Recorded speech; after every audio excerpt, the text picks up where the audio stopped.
Hi. How's it going? My name's Greg. I am a developer. I work at a company called TableXI in Chicago. We are about a 40-person Rails shop. Yeah, so my name's Greg. And I have type 2 bipolar and ADD. And that's kind of a weird thing to say in front of a group of people. Actually, it's kind of a weird thing to say in front of one person. But I want to tell you guys my story, and I want to tell you why it's important that we start talking more about mental illness, especially depression, anxiety, and OCD in the developer community. You guys might be familiar with type 1 bipolar. It's also called manic depression. It's where you cycle between periods of mania, which some would consider to be the good parts, and depression. If you could bottle up mania and sell it as a drug, they'd probably call it cocaine. A lot of people are reluctant to go get treatment for bipolar because they don't want to give it up. It can feel quite euphoric, it can feel very energetic, but it also can be incredibly destructive.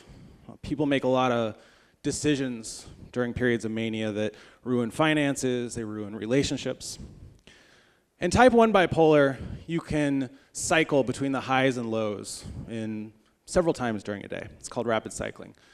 My bipolar, type 2 bipolar, is much more subtle. So for me, what it would typically look like is 4 to 12 weeks of this gradual slide down into depression. It would feel like I was trying to crawl up a steep gravel incline.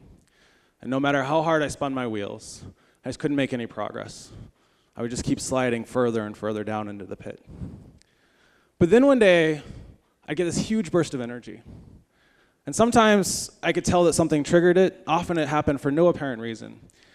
And I would stay up all night, and I'd get all these ideas. You know, those are the nights when I come up with 2 or 3 new ideas for a business, and I had to do them all tonight. Partially because I was afraid that, you know, if it's a Monday, that on Friday I might not have enough emotional energy left over to work on it. If you'd meet me on those days, I would talk very fast. I'd be full of hope and optimism. And I would at least feel very productive for about 2 or 3 days. And then that feeling would wear off. And then I'd start sliding further and further and down into the hole. And 2 or 3 days of what they call hypomania, when I was extra productive, didn't make up for weeks of depression. And so my quality of life and my despair would just keep growing. I had my first major depressive episode during my last year of college. It was my 5th year, my victory lap, as I like to call it. But it wasn't particularly victorious for me. I was failing out of school. I had just broken up with a girlfriend and was living by myself for the first time. Most of my friends had graduated in 4 years, so I was feeling pretty isolated. And I had a friend, he used to say, you know, Greg's one of the smartest people I know, but he's also one of the laziest people I know. And I believed that. I rarely went to class. You know, I was always able to kind of fake my way through it for the first couple years and cram the night before the final, do all my homework at the last minute. But that kind of caught up to me as I got into the 300 level math classes. Turns out you can't actually learn linear algebra in a night. I've now tried twice. It didn't work. You know, I had stopped going to school. I had stopped going to work. I had a pretty flexible schedule then, and I was just always oversleeping, so I'd never show up for classes, especially if they were before noon. And at work, I had a pretty flexible schedule with, you know, it was part-time, and so when I didn't go in, it kind of took my bosses quite a while to figure out that, hey, I hadn't been there in about a month. But I had this friend, his name was Bill, and he was a pretty good friend, and he worked with me, and he noticed. And Bill had sent me several emails just saying, hey, Greg, you know, what's going on? Is everything okay? And I didn't write him back because I didn't know how to talk about it, and I was feeling pretty ashamed. I just felt like a lazy bastard. And then one day, it was like a Tuesday at 2 o'clock or so in the afternoon, and I was still in bed. And Bill called, and I ignored it. And then Bill called again. I ignored it again. And then I heard this knock on my door. Like, hey, Greg, it's Bill. Are you in there? I was like, shit. But it's fine. Just ignore him. He'll go away. Besides, it's afternoon on a weekday. Why would he think I'm here anyway? And when you're forgetful like I am, there's certain life maintenance tasks that you just accept aren't going to happen. And back then, locking my doors was one of them. So when I heard that my doorknob start to turn, I panicked. And at the time, I was sleeping on this pretty cheap mattress, and it was on one of those metal bed frames with the casters on it. And there was a gap between my bed and the wall. And so I just very slowly slid into that gap. And I just pulled the covers up over my head. I just held my breath as Bill walked into my apartment. And he poked his head into my bedroom and into my office, and he walked out the door. That's what shame feels like. I failed out of school. I moved back home to Indianapolis to live with my parents. And I didn't know how to tell them, so I lied to them. I told them I graduated. We went out to dinner at Benihana's to celebrate. And it was so frustrating. I'd started doing freelance web development work, and I told myself, this time it's going to be different. This time I'm really interested in the work. But all the same stuff kept happening. It didn't matter how interesting the project was. I couldn't start on it until the night before the call with the client. I would dodge phone calls from the client when I got behind on stuff. It was so frustrating. There's this verse in the Bible that says, I do not understand what I do. For what I want to do, I don't do. But instead, that which I hate, I do. And I hated what I was doing.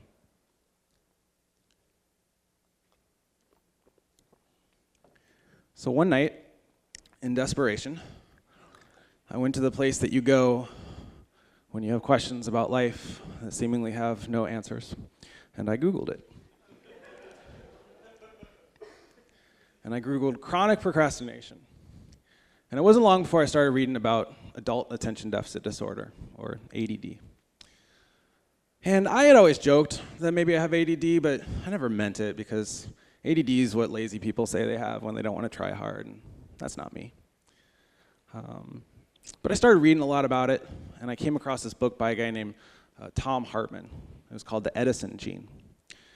And he had this theory that made it more palatable to me. He said that 10,000 years ago, we had hunters and we had farmers. To be a good hunter, you have to go out into new territory every day. You have to be able to rapidly shift your focus from the thing in front of you to the thing that pops up in your peripheral vision. You got to do this all the time. To be a good farmer, you have to be meticulous. You have to be methodical. You have to do the same thing every single day. And Hartman's contention was that neither one of these two traits is inherently better or worse than the other. But he just said that over time, as civilizations grew, we had more use for farmers than we did for hunters, because you can support larger populations off of agriculture. And whenever we'd go to war, the hunters would be our first warriors, so they would get killed off, and their genes would be removed from the pool until the portion of the population that had that particular trait dwindled, and now it's estimated that 10 to 20% of the population could be diagnosed with ADD. He said that ADD just meant you were a nonlinear thinker. And the part that I found most encouraging was that he said if you look at these symptoms that we attribute to people who have ADD, things like lack of focus or procrastination, if you take them and you put them into a period of high pressure, then those symptoms go away. So 2 p.m. or 2 a.m. before the night of the final, I can focus, I can make decisions, I stop procrastinating. And he said if you take a linear thinker and you drop them into a high pressure situation, like let's say a car crash, they'll show all the same symptoms. So they're going to have a hard time focusing. They're going to have a hard time making decisions. And I found this so encouraging because it wasn't that I was inherently broken. In fact, it kind of felt like I had superpowers that most of the population didn't have under the right circumstances. But unfortunately, in our society today, we've pretty much eliminated a lot of the high-pressure crisis situations, especially if you work in an office. So it took me a little while, and it still took me about a year to get past the denial of this, but I finally decided, I need to see someone about this. So I set up an appointment with a therapist, and I took a bunch of tests, and she comes back, she says, you definitely have ADD. You are off the charts. And I was like, yes. She said, though, I think you might also have type 2 bipolar. And I said, no, I'll take the ADD, and you can keep the bipolar, because that's what crazy people have. And so I pretty much lived my life like that for the next couple of years. I was reluctant to get on meds, but I decided, I'll just try them for 30 days, see if life is better. If they are, I'll stay on. If life gets worse, I'll go off. I went to see a doctor. He gave me stimulants. He said, try these. You'll probably have a pretty good idea if they're working in about 15 minutes. And he was right. I remember the first day I took them, about 15 minutes later, I was like, holy shit, is this what everybody else feels like? I mean, it was the first time in my life I could make a list of A, B, and C and actually do it, and in that order. It was amazing. But the depression remained. And in fact, it got worse because the meds helped me focus. And if the thing I was thinking about was how bad life was, then I just thought really, really hard about how bad life was. And the pattern throughout my life so far had been that because I was unwilling to consider that my unhappiness might be due to internal circumstances, I would look to external circumstances. And the two most influential external circumstances are where you live and where you work. So when I was in college, I said, screw college, I'm not cut out for this. So I moved back home, I started doing freelance work. And then after about a year, things at home got pretty bad. I said, well, living with my parents sucks. I'm gonna move to Chicago. So I saved up a little money. I moved up to Chicago, I got a job with a small software company. And I got to do this mix of sales and development that I still kind of do today. And it was a great job for me. And then a few months later, things started getting bad, and then after about a year, I was like, well, this place really sucks. Maybe I'm just burned out on technology. Maybe I need to get out of the field. So I went and I got a job in real estate. And it was great. I was really good at it. I was our top performer for the first few months. And then, sure enough, a few months later, things get bad again. And it was around this time I met a guy named Josh Golden, who's the CEO of TableXI. I met him playing poker, which I was doing a ton of at the time. Turns out people with bipolar have significantly higher risk tolerances than most. I was playing like 3 or 4 times a week. I met him at the boats, and he lived right down the street from me. And at the time, they were running a game at the office every other week. And so I started playing there. I got to know him and some of the other people who worked there. And he found my background interesting and said, whenever you get tired doing what you're doing, let me know. And so I did. One day I just quit my job, and I sent him a text, and I said, hey, if you're still interested, I'm around and available. And about 6 weeks later, I started working at TableXI. On that day, I had $1 in my pocket, and I had 70 cents in my bank account. I showed up to work that day, and I didn't know how I was going to eat lunch. That was the day I found out that TableXI provides lunch for its employees every day. Today we have a chef, but back then Josh just IM'd me and he said, hey, send me your Jimmy John's order. TableXI, of course, started off great. It was amazing. We had this cool loft office. I worked with really, really smart people. I so often just felt like the dumbest guy in the room. And we were working on interesting projects. I was doing really good work. I had this really cool spot on the team. And then sure enough, things started getting bad again.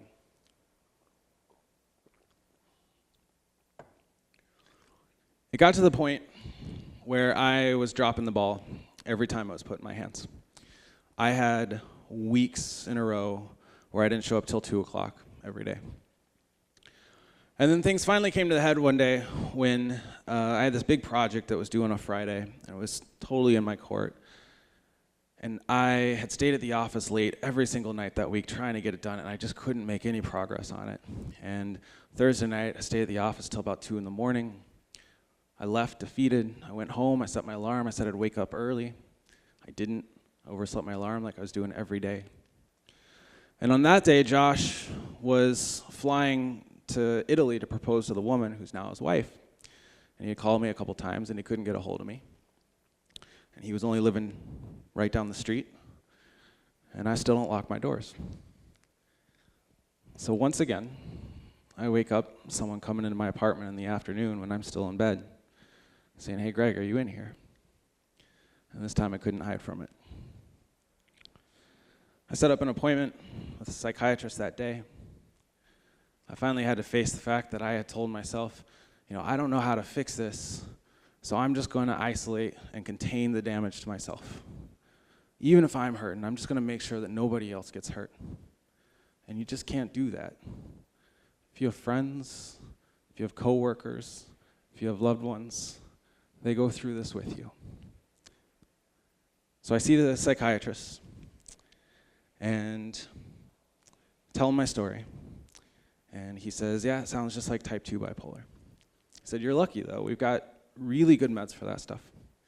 He says, "This stuff, it's called Lamictal." He says it works almost all the time. There's very few side effects except for this one. It only occurs in a very small number of cases.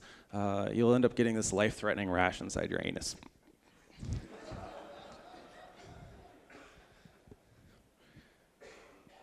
And I said, "Well, I'm pretty sure if I get a life-threatening rash inside my anus, I'm still going to be depressed." But thankfully, that hasn't happened yet. It's been about 5 years. Every single time I get an itch, though, I'm terrified.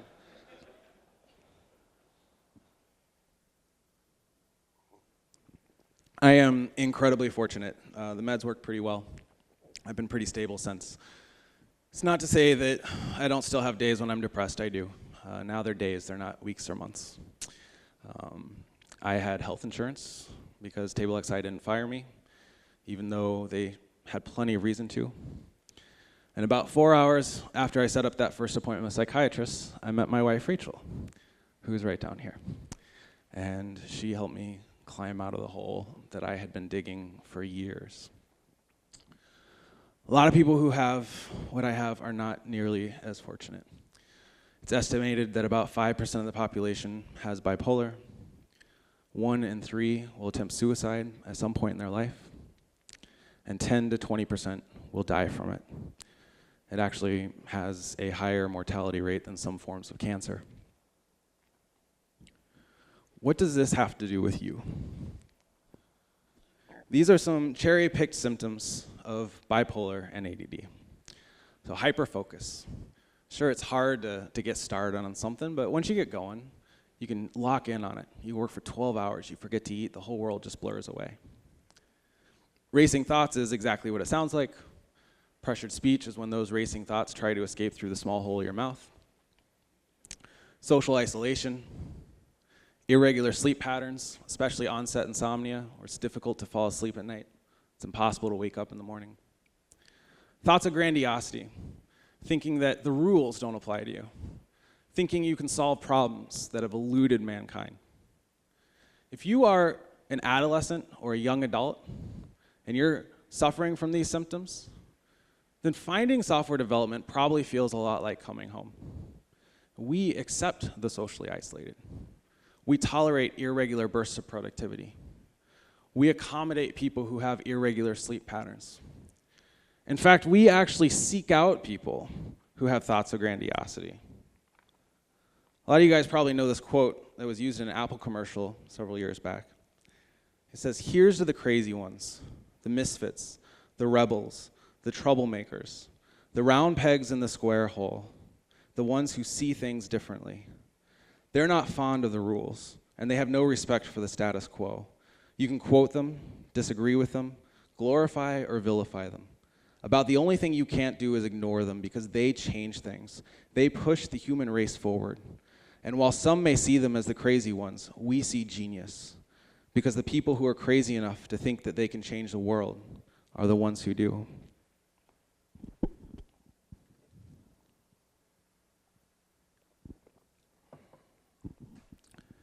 We had a guy like that work with us last year. His name was Caleb Kornman. And I got to interview him, and his resume was very impressive. He had worked for 4 of the best rail shops in the country, but he had only spent a year or less at each one, and so that raised some red flags, but he was so bright, so eager, and so we brought him on. And I got a pair with him. I was a junior Rails dev last year, and we were rebuilding a site for Roger Ebert, and he was on my project, and he's the first guy that I had ever paired with before. And I learned so much from him. He had that rare combination of being an amazing craftsman, but also being just a patient and articulate teacher. He taught me, well, he was the first person who had ever taught me test-driven development. You know, he taught me about the pry debugger. He tried to teach me Vim, but that didn't really work. He taught me all these little shortcuts that we use, the verbal shortcuts we use when we're pairing, to talk about punctuation symbols. Because punctuation, they have really long names, so you don't want to say them. So, we don't say exclamation mark. We say bang. We don't say underscore. It's a skid. It's not a question mark. It's a hash sign. Or it's a skid. But you don't say hash mark. You say octothorpe. Never really understood that one. But it's probably my favorite word that I've learned in 2 months, or in two years or so. A couple weeks after Caleb started with us, he started calling in sick, and he started showing up late, and it all just felt too familiar to me, and so I pulled him aside, and I told him my story, because I found that if I'm concerned about someone, that's the best way that I can bring up the topic. You can't really just go to someone and say, hey, I think you might have a mental illness. You got to start by sharing your story and creating a space for them to do the same. And he said, yeah, I've wondered for a while if maybe I might have something like that. But he said, what am I going to do? It's not like I'm just going to cold call a bunch of psychiatrists from the Yellow Pages. And so I gave him a couple numbers, and he called around. He set up an appointment for a Friday, a few weeks out. And on the Thursday before his appointment, he sent this email to me. And he said, right now I'm struggling with a lot of things in my head and my emotions. It's kept me up the last 2 nights. And that in turn has taken a toll on my mental and physical capacity this morning. I'm scared that if I come into work, I'm going to make a fool of myself with our guests today. I think it would be better if I waited it out and just focused on making it to my appointment tomorrow. He didn't make it to his appointment. We found out later that he had run out of money, and then he died the next day of an unintentional drug overdose. His roommate was the first one back to his apartment, said it was set up just like he was settling in for a Saturday night. He had a game controller on one side of his couch and an open can of Dr. Pepper and a bag of Oreos on the other. We know he called 911 from his iPhone and that he died at the hospital. He'd been struggling with stuff for a while. His friends who knew about it said the problem with Caleb was that he was just so damn smart. He was really good at putting up a front, and good at making it seem like he wasn't struggling, like it wasn't that big of a deal. The part that pisses me off the most about this is that Caleb died from an overdose on speed. And speed is an amphetamine. And the meds that I use to treat my ADD are dextroamphetamine. I'm pretty sure that Caleb started taking speed for the same reason that I did, because it helped. I'm willing to bet that Caleb died self-medicating an untreated mental illness. The history of computer science is littered with tragedies like this. Alan Turing is the father of modern computer science, and he committed suicide after facing years of persecution from his government. And earlier this year, we lost Aaron Schwartz to similar circumstances. In 2007, Aaron Schwartz wrote this. He said, I have a lot of illnesses. I don't talk about it much for a variety of reasons. I feel ashamed to have an illness. It sounds absurd, but there is still enormous stigma around being sick. I don't want to use being ill as an excuse, although sometimes I wonder how much more productive I'd be if I wasn't so sick. Surely there have been times when you've been sad. Perhaps a loved one has abandoned you, or plan has gone horribly awry. Your face falls, perhaps you cry. You feel worthless. You wonder whether it's worth going on. Everything you think about feels bleak. The things you've done, the things you hope to do, the people around you.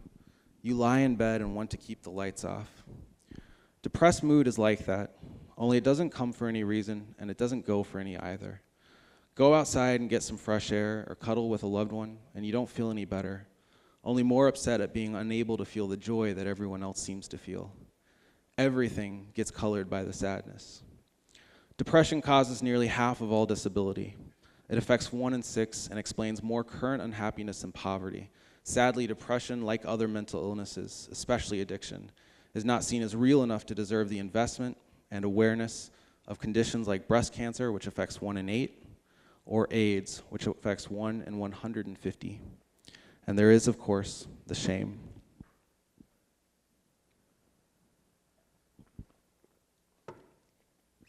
The shame is what's killing us. The shame and the stigma around mental illness are why our friends and our coworkers are not getting the help that's out there. You know, if I stood up here and I told you guys that I had cancer, nobody would say, oh, it's just all in your head. If I told you that I took insulin for diabetes, no one would say, aren't you afraid you're going to be dependent on that for the rest of your life? No one would think that I was using it as a crutch. Actually, even those idioms I just used are a little curious to me. My depression was all in my head in the same way that Lance Armstrong's testicular cancer was all in his ball. And crutches are actually pretty fucking useful. Crutches help an injured person go out and live their life without hurting themselves even more. It's kind of ironic that using it as a crutch has become synonymous with being lazy. Because anyone who's used crutches before will tell you that it's way easier to stay on the couch. But we have different rules for the way in which we treat illnesses that affect the brain than for anything that happens below the neck. And I think that this is particularly true for developers. So we've spent our entire lives being praised for how well our brain works. And if we were to consider that it might be malfunctioning, that could chip away at the foundation of our identity and our self-worth. And there's a lot of fear that maybe if we screw with the way our brain works, it could affect our livelihood as well. I can understand why you'd be reluctant to go get treatment. You know, it took me a year after self-diagnosing myself with ADD to go see a professional. It was 2 years after that professional told me that I might have bipolar that I sought treatment for that. I get that. You know, I was afraid that it would rob me of my creativity. But if you were to measure creativity by one's ability to create, I am an order of magnitude more creative today than I was 5 years ago. Today, I ship.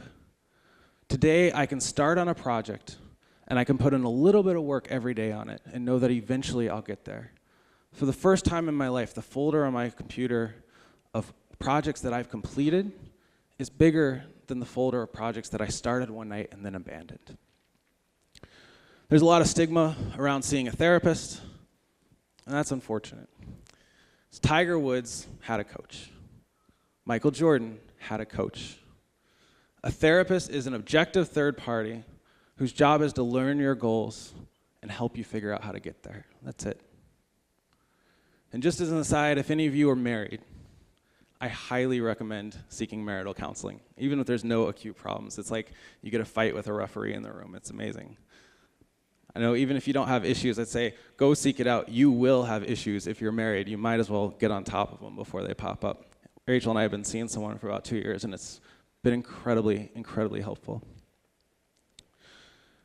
You know, I don't want to pretend like it's easy to do that first step and to see a therapist. It's actually kind of hard. They're kind of a pain in the ass. They are more technophobic than you are. They tend to operate more by phone than email. If you go to devsanddepression.com, there's a resources tab you can click on, and there's a couple directories on there of places, kind of like a Yelp for doctors and psychiatrists. It's not perfect, but it's a good place to start. And, you know, there's no cure for mental illness, we can treat it, and we actually have really good treatments. I mean, there are millions of people who have greatly benefited from the treatment that's out there. But the reason why they don't get the treatment, there's a lot of people suffering who never see the doctor, see a therapist. And the reason for that is the stigma. But we have a cure for the stigma. It's pretty simple. We just start talking about it. TableXI set up DevPressed earlier this year. It's just a forum where people, or software developers, other people in our industry can go to talk about these things. If you go check it out, there's a lot of people who have shared their stories on there. Engine Yard, who is the major sponsor of this conference, is trying another initiative to get a lot of people up on the stage speaking at conferences. My hope is that a year from now you're going to say, man, I wish I could go to a conference without hearing someone tell their sad story about their depression, because that's when it becomes so commonplace we'll know we won. If you aren't there yet, you don't want to share your story publicly, just talk to someone. Tell a friend. If you don't have anyone you feel comfortable talking with, email me. Right before you go and you talk to someone, you're going to hear this little voice in the back of your head. And it's going to say, don't do it. Don't tell them your story. They don't want to hear it. Don't burden them with your problems. They will shun you. I've been giving this talk for about 6 months, and I still hear that voice a little bit. It's quiet now, but it's still there. And I can tell you that after 6 months of talking about this pretty publicly, that the reaction from people is the exact opposite of what that voice is telling you. You know, it takes strength to admit weakness. It takes courage to admit the things that you're afraid of. And most importantly, it creates a safe place for others to do the same. And if some of you guys are struggling with this, and things feel pretty bleak, and you feel like it's never going to get better, just know that 10 years ago, I was at college, and I was laying in bed, and I was praying that God wouldn't wake me up in the morning. 6 years ago, when I started at TableXI, I had $1 in my pocket. That day, I set up the appointment with a psychiatrist.